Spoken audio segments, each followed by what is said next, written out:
Amigos e amigas, canal do Xavier. Gente, por favor, deem um like, compartilhem esse vídeo, se inscrevam no canal, façam comentários e acione o sininho para receber todas as notificações.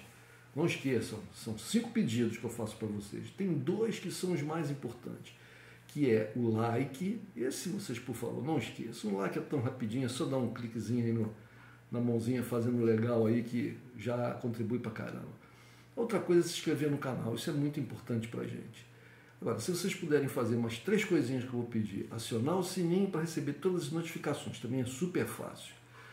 Compartilhar esse vídeo, enviar para alguém, colocar no grupo do WhatsApp, no grupo do Telegram, mandar para o Facebook, para o TikTok, para onde vocês quiserem, está liberado, mas compartilhem, por favor.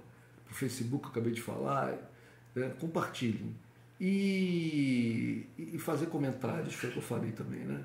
Eu até esqueço. São 5 coisas: inscrição, o like, a inscrição, o compartilhamento, acionamento do sininho e comentários. Se vocês puderem fazer isso, eu estou com o dia ganho. Gente, o Tribunal Penal Internacional emitiu um mandado de prisão para o Putin, para o presidente da Rússia, o país militarmente mais poderoso da face da Terra. Aí alguém vai dizer assim, não, mas como são os Estados Unidos? Bom, a Rússia, no momento, está em guerra com mais de 30 países. Porque os Estados Unidos, todos os outros países da OTAN e países que não são da OTAN, como, por exemplo, a Austrália, a Coreia do Sul, o Japão, a Nova Zelândia, Israel, países que não são da OTAN, mas que estão contribuindo para o esforço de guerra da Ucrânia contra a Rússia, da Europa, melhor dizendo, da União Europeia contra a Rússia. Essa que é a verdade. Então, a Rússia, a gente pode dizer que é o país militarmente mais poderoso do mundo, militarmente falando.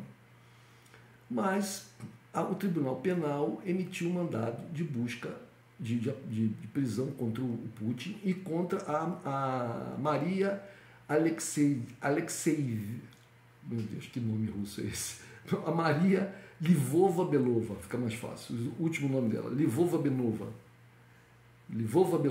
que é a comissária presidencial para direitos das crianças na Federação Russa. E tudo isso alegando que a Rússia transferiu de maneira ilegal, contra estatutos, leis internacionais, transferiu para a Rússia, para o território russo, crianças ucranianas para adoção. Essas crianças, pelo que é afirmado, foram adotadas, e isso é contra as normas internacionais que regem as questões de guerra e os chamados crimes de guerra, etc. Então, o Tribunal Penal considerou que, verdadeiramente houve, o Estado russo, a Maria Lvova-Belova já afirmou isso, o governo russo já afirmou que transferiu, uma certa quantidade de crianças para a Rússia, para adoção ou para colocar essas crianças em instituições que abrigam crianças órfãs. No entanto, o que os russos afirmam é que isso foi feito para resguardar essas crianças dos riscos e dos perigos da guerra. Essas crianças foram retiradas das áreas de conflito, ali em Donetsk, Lugansk, etc., e áreas que estão ainda em conflito.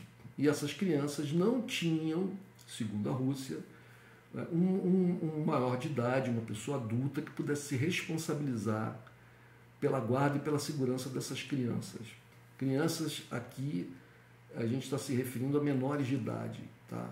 Pessoas com menos de 18 anos. Então, podem ser já adolescentes, né? adolescente já quase chegando à maioridade. Mas o Tribunal Penal Internacional não levou isso em consideração, né? Inclusive, um relato de uma comissão internacional independente que fez uma averiguação nas condições da população, nos possíveis crimes de guerra, nas possíveis infrações à legislação internacional, então, que fez isso na Ucrânia, essa comissão internacional, tem um relatório dela, vou colocar aqui na descrição, relata que as afirmações de que teriam sido transferidas 16.500 crianças não puderam ser comprovadas. Não puderam ser comprovadas.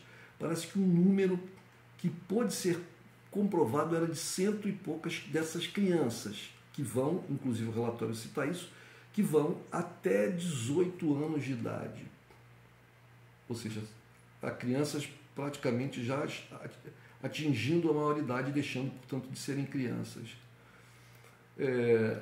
O procurador do Tribunal Penal Internacional parece que se apressou a emitir esse mandado, numa clara jogada ensaiada, alinhada com os interesses, né, dos países ocidentais que estão em guerra com a Rússia.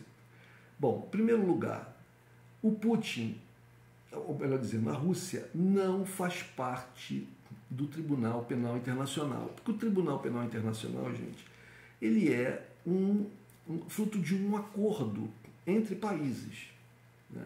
Assim como, por exemplo, o Mercosul, né, é fruto de um acordo entre Brasil, Argentina, Paraguai e Uruguai, né?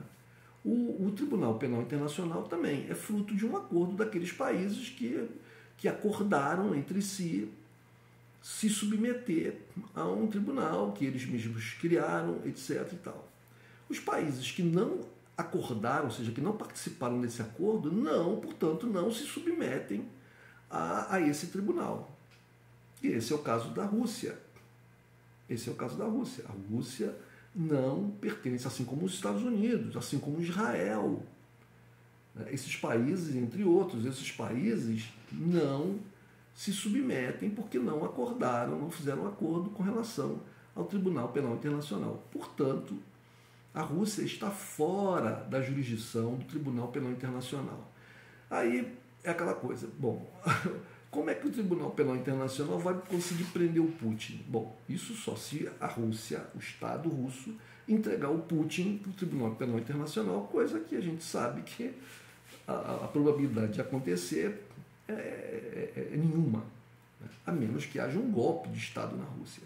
Mas mesmo que houvesse um golpe de Estado na Rússia e o Putin fosse derrubado do poder, as chances daqueles que viessem a tomar o poder entregarem o Putin para um organismo internacional seria muito pequena, porque aqueles que viessem a derrubar o Putin e tomar o poder iriam querer manter a soberania russa independente de organismos internacionais, né, que pudessem ter um peso maior do que a vontade do governo russo. Então, muito dificilmente eles entregariam o Putin. O Putin poderia ficar preso lá na Rússia mesmo, ser morto, etc. Mas muito dificilmente seria entregue. Então, também como não há o menor, no horizonte, né, não há a menor possibilidade, não se vislumbra nenhuma possibilidade de um golpe na Rússia, que vem, apesar de todas as fofoquinhas, de todas as fake news que foram derramando, né, na mídia hegemônica aqui do Ocidente, apesar disso tudo, todo mundo que estuda a questão da Rússia sabe que isso não se vislumbra no horizonte a menor possibilidade disso acontecer. Então, o Putin não vai ser entregue pela Rússia. Qual seria outra maneira do Tribunal Penal Internacional capturar o Putin? Bom, se o Putin sair da Rússia e for para um país que pertença a esse acordo do Tribunal Penal Internacional. Mas esse país, para onde o Putin iria, pode decidir não entregar o Putin.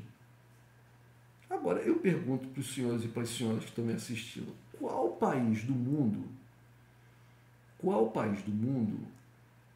prenderia o Putin para entregá-lo ao Tribunal Penal Internacional, contrariando os interesses do Estado russo. Qual país faria isso? Porque, sinceramente, eu penso que o governo russo não fez isso, mas o governo russo deveria fazer.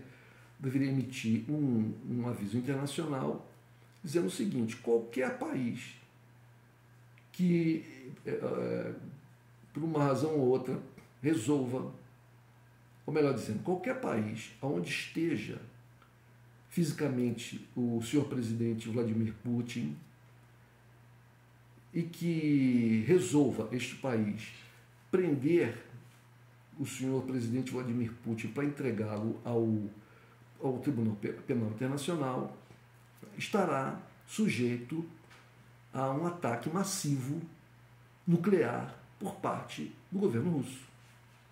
Daí eu queria saber qual país prenderia o Putin, qual país ousaria prender o Putin. Uma outra coisa que o governo russo poderia fazer também seria emitir um mandado internacional, né, de prisão contra a cúpula do Tribunal Penal Internacional, principalmente contra o procurador, que tem um nome difícil de pronunciar, contra o procurador que emitiu esse mandado. Né? Seria uma ação recíproca, pela lei da reciprocidade. Porque isso é de um absurdo sem tamanho, Desde que o Tribunal Penal passou a existir, né, desde que ele passou a existir, muitos países têm se agarrado a essa ideia de que um organismo internacional que possa vir a julgar crimes cometidos por altas autoridades e que não tenham condições, os países originários dessas altas autoridades não tenham condições de efetuar as prisões dessas pessoas, esse Tribunal Internacional, Penal Internacional, seria um grande instrumento para a implantação da justiça no mundo. Mas o que as pessoas não esquecem e não pensam é que esses organismos, eles podem vir a ser, como vem sendo, utilizados pelos interesses de alguns países específicos, nomeadamente pelos Estados Unidos e pelos países europeus. Então, o Tribunal Penal Internacional, a gente pode associá-lo a uma espécie de uma ONG, como, por exemplo, a Transparência Internacional, o Anistia Internacional, que são ONGs, né, organismos privados que foram criados, mas foram criados com a ajuda de estados, dos estados nacionais, né, de organismos ligados a esses estados nacionais, e foram catapultados a uma condição quase que de uma organização vinculada a Nações Unidas ou coisa assim, né? E através de uma massiva propaganda midiática, né, alcançaram um status mundial muito elevado, com uma ideia, né, que vem associada de que, no caso, por exemplo, da Transparência Internacional, que é verdadeiramente uma instituição que preza pela transparência das relações, das ações governamentais no mundo, que a Anistia Internacional é uma instituição que verdadeiramente preza pela justiça, para corrigir, para lutar contra as injustiças que são perpetradas aí mundo afora por países, por governos, etc. Mas, na verdade, são instituições de dois pesos e duas medidas. São instituições que, quando se debruçam sobre problemas ocorridos em determinados países, vêm com toda a carga. Mas quando deveriam se debruçar sobre questões de outros determinados países, fecham os olhos. Que países são isso? Nomeadamente Estados Unidos e países europeus. Então são instituições que têm uso político por parte de Estados-nações poderosos. Estou me referindo aqui à Transparência Internacional, à Anistia Internacional e mesmo organismos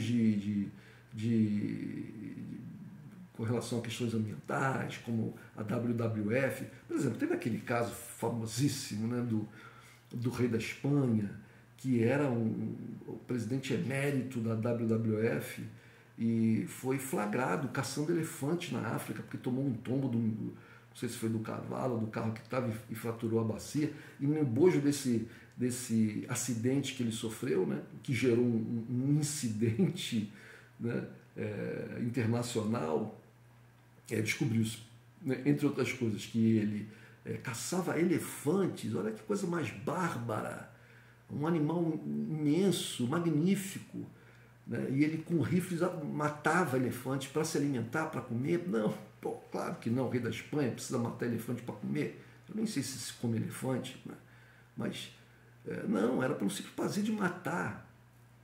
E ele era presidente da WWF, que é uma instituição voltada, que tem como sua atividade fim a luta pela preservação do meio ambiente, da vida selvagem, etc. Olha a hipocrisia. Descobriu-se também que ele tinha um amante bem mais jovem do que a esposa dele lá, já com uma idade, né, um pouco avançada, em que ele na verdade, era uma coisa só protocolar ali para participar dos eventos lá da Realeza da Espanha. Quer dizer, ou seja, essas instituições, né, que são propagandeadas aí como sendo sérias e libadas e muito importantes e muito voltadas, muito dedicadas às suas atividades fins, na verdade, muitas vezes, se não sempre, elas são utilizadas para que os países que detêm um poderio no mundo, que detêm uma situação privilegiada no mundo, permaneçam assim, continuem com essa situação privilegiada e consigam colocar eventuais adversários, eventuais reclamantes, ou seja, outras nações que questionam o status quo, né, no mundo, colocar esses países nos seus devidos lugares. Então, o que o Tribunal Penal Internacional faz é isso, tomar um partido, assim como fez, por exemplo, como vem fazendo, diminuiu um pouquinho, baixou um pouquinho a bola, mas como vem fazendo o Guterres, né, como secretário-geral da ONU. Uma vergonha para os portugueses, para os luso-descendentes como eu.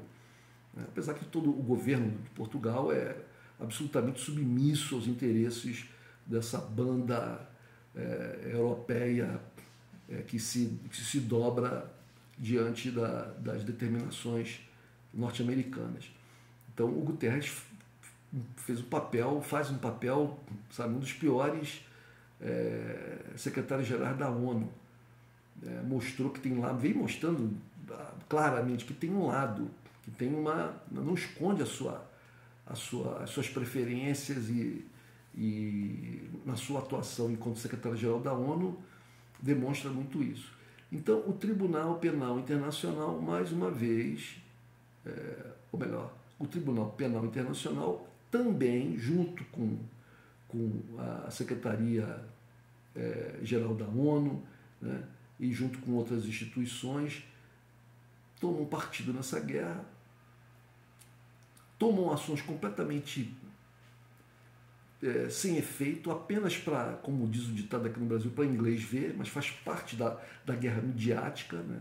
Eles estão perdendo a guerra, mas na mídia parece que eles estão, no mínimo, empatando na guerra, mas não é verdade, eles estão perdendo a guerra. Né? E agora eu quero ver quem é que vai prender o Putin. Quem é que vai prender o Putin? Quem é que vai, em primeiro lugar, essa acusação, ela não procede. Ela não procede frente às evidências que o tribunal teria. Ou seja, o tribunal não tem evidências que comprovem essas afirmações de que o governo da Rússia, que o Putin, o governo da Rússia, que a comissária presidencial para os direitos das crianças, a Maria Lvova-Belova, teriam cometido crime de guerra, fazendo transferências forçadas de milhares de crianças, né, ucranianas para a Rússia. Foram transferidas crianças, isso o governo russo declarou abertamente, né, mas o número não bate com esse número de 16.500, como é afirmado aí pela mídia ocidental, e existia uma razão essa que está dentro da legalidade para a transferência dessas crianças para a Rússia. Então é mais um capítulo dessa guerra midiática aí contra a Rússia. No Ocidente a gente abre os jornais. Isso é interessante também, gente, porque essa questão acontece justamente quando o Ocidente está enfrentando uma grave crise bancária que não terminou. Nós tivemos lá nos Estados Unidos a falência de 3 bancos. O principal teria sido o Silicon Valley Bank, mais o Signature Bank, mais um outro banco, né? Aí a coisa, não se sabe se foi um efeito e tal, mas apareceram os problemas do Credit Suisse, na Suíça. Hoje tem uma notícia de que ele foi comprado por um outro banco lá na Europa, né? Mas parece que um grande número de bancos está buscando créditos governamentais, o que aumentou muito isso na Europa, parece que nos Estados Unidos também, o que demonstra que o sistema bancário está meio, sabe, não está equilibrado, está meio em desequilíbrio. A gente não sabe para onde esse desequilíbrio vai. O fato é que, quando acontece um problema grave como esse, eles encontram, né, uma maneira de desviar a atenção das pessoas. Pois então fica aqui, para terminar esse vídeo, fica aqui o desafio. Quem é que vai prender o Putin? Isso é que eu quero ver. Um abraço, gente.